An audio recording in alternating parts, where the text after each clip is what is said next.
강유정 청와대 대변인입니다. 오늘 이재명 대통령 청와대 첫 출근 관련해서 브리핑하겠습니다. 강유정 청와대 대변인입니다.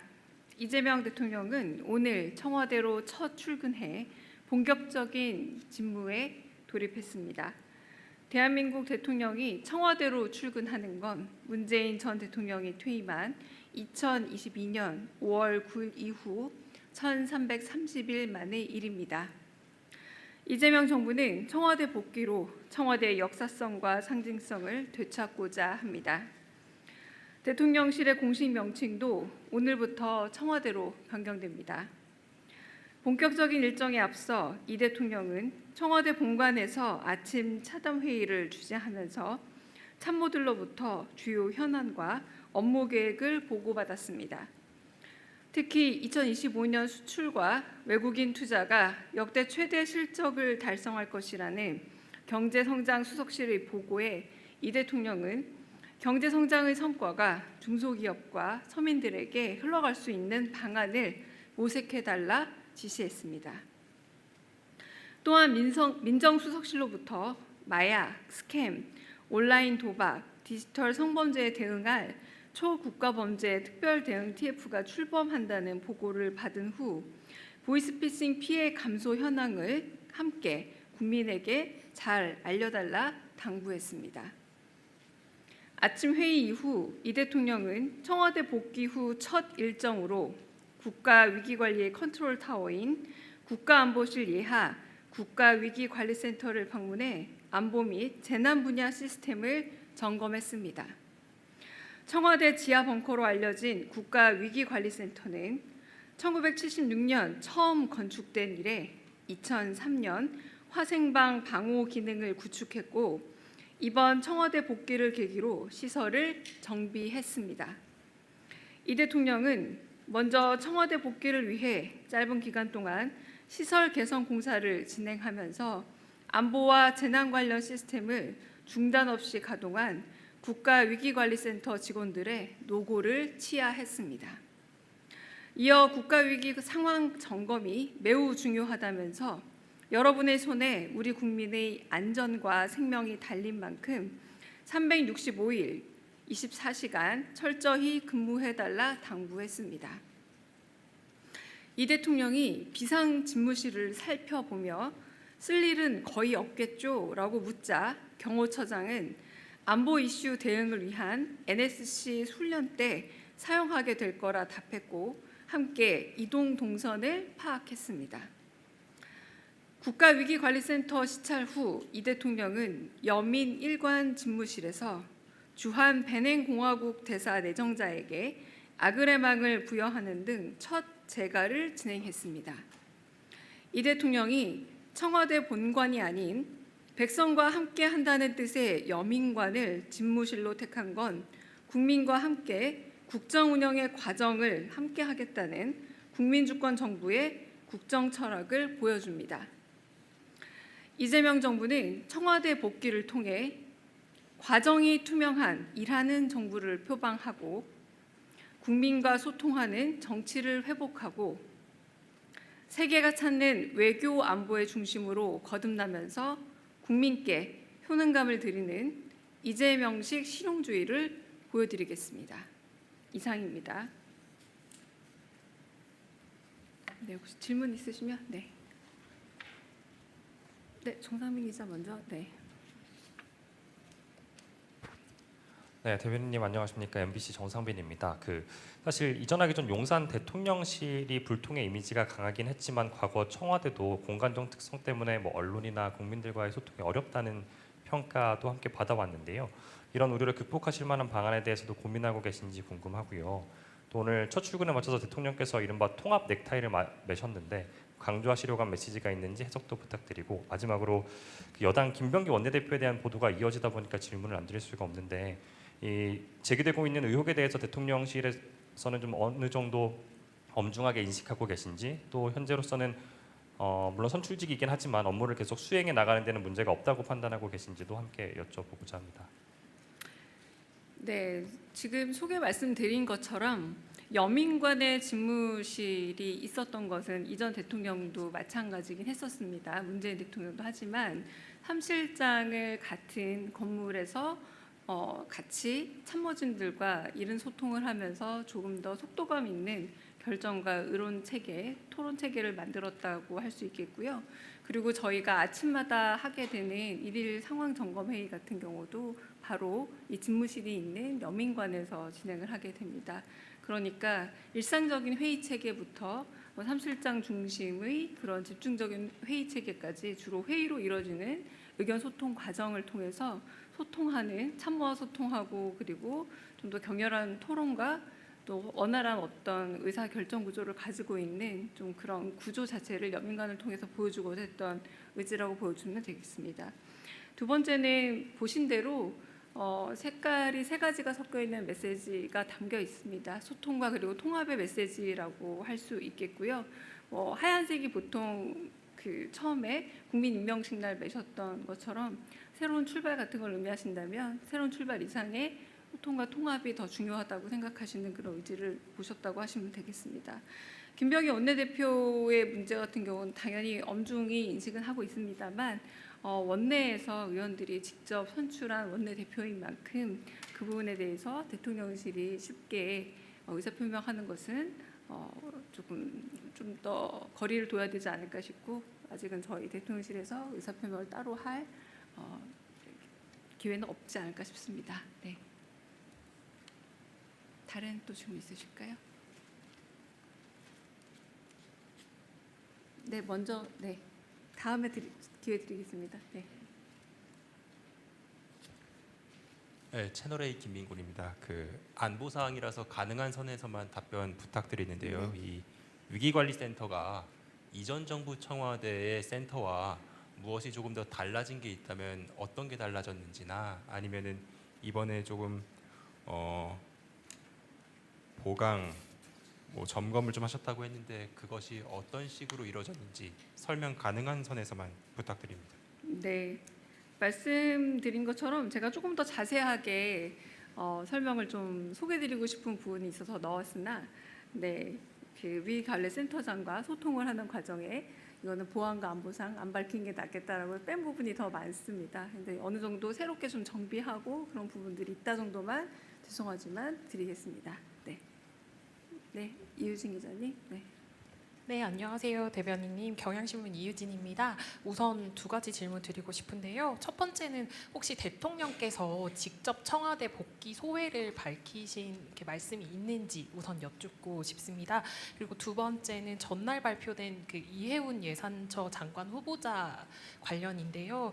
그 특히 이제 이 후보자가 그 윤석열 대통령 계엄을 옹호했고 탄핵 반대 집회에 참석했다는 이력으로 이제 여권에서도 지금 비판 목소리가 나오고 있어서 혹시 이 부분에 대해서 청와대에서는 어떻게 보고 계신지 궁금합니다.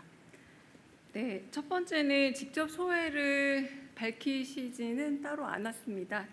네, 그리고 두 번째 이해운 계획예산처 장관 후보자 같은 경우는 이런 말씀을 좀 하셨는데요.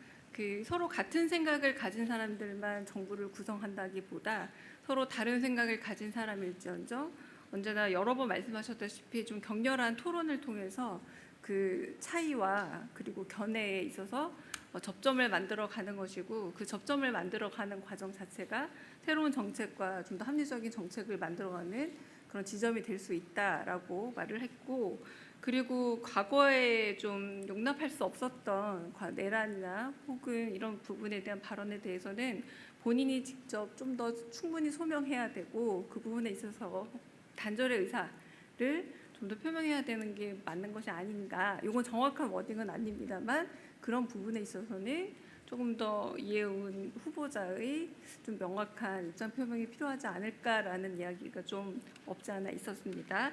그리고 결국은 그런 차이 같은 것들은 언제나 뭐 국회에서도 서로 약간의 견해 차이가 있다거나 이런 부분에 있어서 하나의 어떤 중지를 모아가는 과정에 있어서 차이 자체가 잘못된 것은 아니다. 다만 이 차이를 잘 조율해 가는 과정들이 필요하고 이 과정들을 통해서 더 나은 의견을 도출할 수 있으면 된다. 그리고 한편으로 인사권이라는 게 지명할 수도 있는 것이지만 그 지명을 통해 충분히 자신의 실력을 검증받아야 하고 이 검증의 과정에서 국민의 검증도 통과해야 된다. 이런 방식의 말씀을 하셨습니다. 네. 네.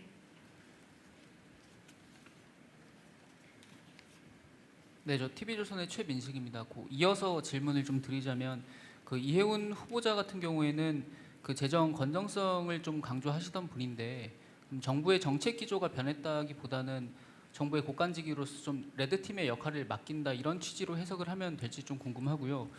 그리고 오늘 아침 차담회에서도 그 환율 문제에 대해서도 좀 보고받고 대책을 논의하신 게 있으신지 궁금합니다. 네. 제가 조금 전에 드렸던 말과 같은 말을 반복하게 될 수밖에 없는데요. 그러니까 서로 같은 의견뿐만 아니라 서로 다른 의견을 가진 그 정부의 구성에 있어서 같은 의견만을 가진 사람들만으로 내각은 구성되는 것은 아니다. 그러나 결국은 대통령의 의지와 국정 철학에 있어서 가장 잘 반영할 수 있고 그런 부분에서 합리적인 설득이 필요한 부분이 바로 내각의 구성 아니겠냐 이런 말씀들을 하셨습니다. 그래서 다른 생각이 중요한 것이 아니라 그런 부분에 있어서 얼마나 설득을 하고 서로 토론을 해가면서 더 나은 합리적인 안을 도출할 수 있느냐 이 과정이 더 중요하다는 말씀을 하셨고요. 환율 관련된 문제는 오늘 아침에 특별히 의제에 올라오진 않았습니다. 네. 네. 아 죄송합니다. 아까 먼저 손을 드셔가지고요. 네.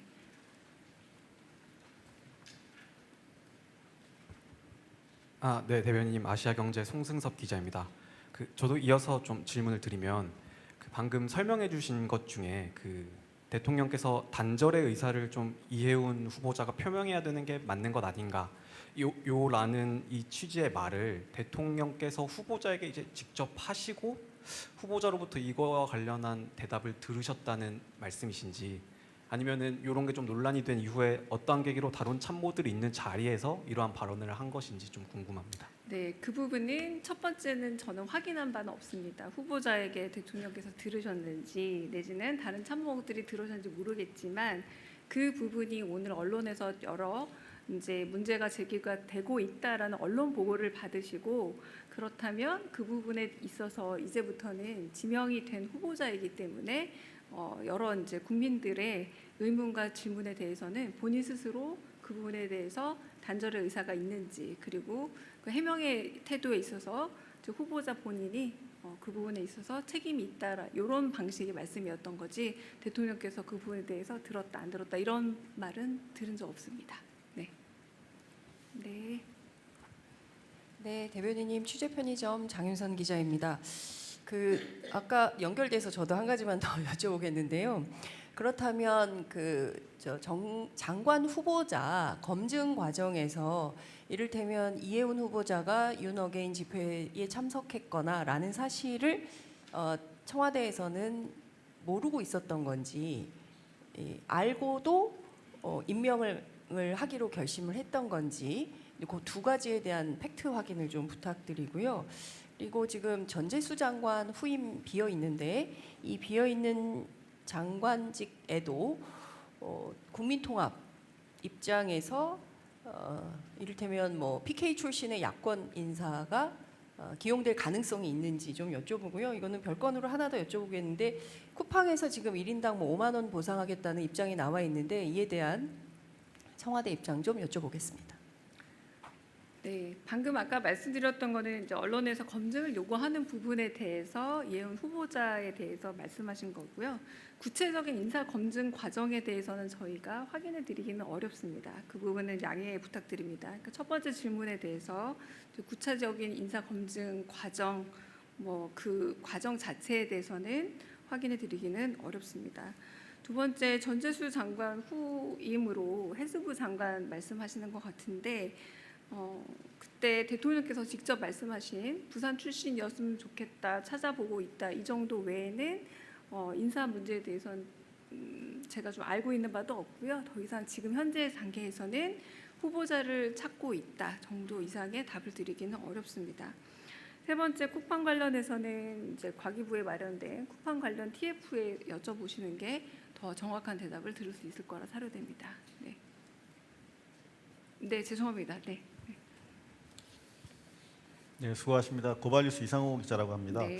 자꾸 반복해서 여쭙는 이유는 국민들께서 좀 더 확실한 청와대 입장을 좀 알고 싶어하는 것 때문이 아닌가 싶습니다.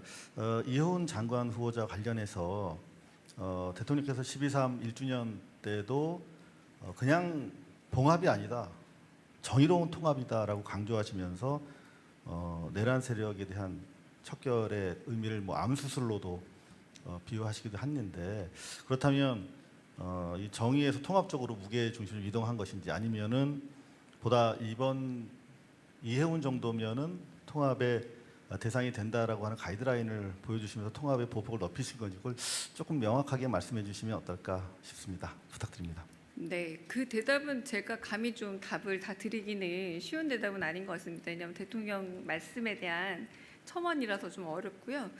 일단 이해운 그 후보자 같은 경우 통합의 메시지로 선택된 후보자는 맞습니다. 맞기도 하고, 그 이후에 언론에서 제기되고 있는 여러 문제들에 대해서 후보자가 스스로 좀 더 시민들 그리고 국민들의 질문에 대해서 대답할 의무가 있다라고 말씀하신 부분을 제가 오늘 아침에 들은 내용을 전달해 드린 거고요. 그래서 나중에 혹시 기회가 되면 혹시 질문하시고 또 답을 또 들을 수 있는 계기가 되지 않을까라고 생각을 해서 대답을 이 정도로 가름하겠습니다. 네. 또 질문 있으실까요? 네. 네, 안녕하세요. SBS BG의 김한진이라고 합니다. 그 대통령께서 경제 성장 성과가 뭐 중소기업, 서민에 흘러갈 방안을 만들라 이렇게 지시하셨다고 하셨는데, 보통 대통령께서 뭐 예시도 자주 드시고 좀 구체적으로 주문을 하시는 편이잖아요. 그러니까 뭐 예를 들어서 뭐 어떤 방향으로 좀 만들라고 하셨는지, 뭐 그런 구체적인 사례 같은 것들이 언급이 됐는지 거론됐는지 여쭤봅니다. 네, 이번에는 그렇게 구체적인 사례는 없었습니다. 네. 네. 예, 대변인 SBS 강민우입니다. 오늘 사실상의 어떻게 보면 차담회를 제외하면은 첫 일정이 그 위기관리센터 방문이었는데, 여기가 이제 어떻게 보면 재난재해 같은 것도 관리하는 데라서요. 혹시 오늘이 이제 그 무한공항 제주항공역기 1주년이었는데 혹시 거기서 혹시 이걸 좀 고려해서 가신 건지, 그리고 그 관리센터 방문 때 혹시 좀 별도로 관련 메시지를 또 말씀하신 건 없는지 궁금합니다. 저희가 그 용산 대통령실 가서도 제 기억에 6월 3일 날 선거 끝나고 6월 4일 날 간 다음에 바로 첫 번째 일정 중 하나가 NSC 가서 국가 안보 상태를 점검하는 것이었습니다. 그러니까 재난과 그리고 안보 상태를 전부 한꺼번에 보는 거였는데요. 그래서 청와대가 담당하고 있는 주요 업무 중 하나이기도 하기 때문에 국가 군 통수권자로서, 그리고 국민의 안전과 생명을 책임지고 있는 대통령으로서 어떻게 체제가 유지되고 있고, 그리고 얼마나 정비가 잘 되어 있는지 확인하는 의미에서 이제 행보를 하셨다고 보시면 될 듯합니다. 네. 다른 질문 없으시면 네, 여기서 마치겠습니다. 제가 안경 안 쓰면 뒤에 있는 분들 손 대고 잘 안 보여가지고요. 제가 놓친 분은 없으시죠? 네, 마무리하겠습니다.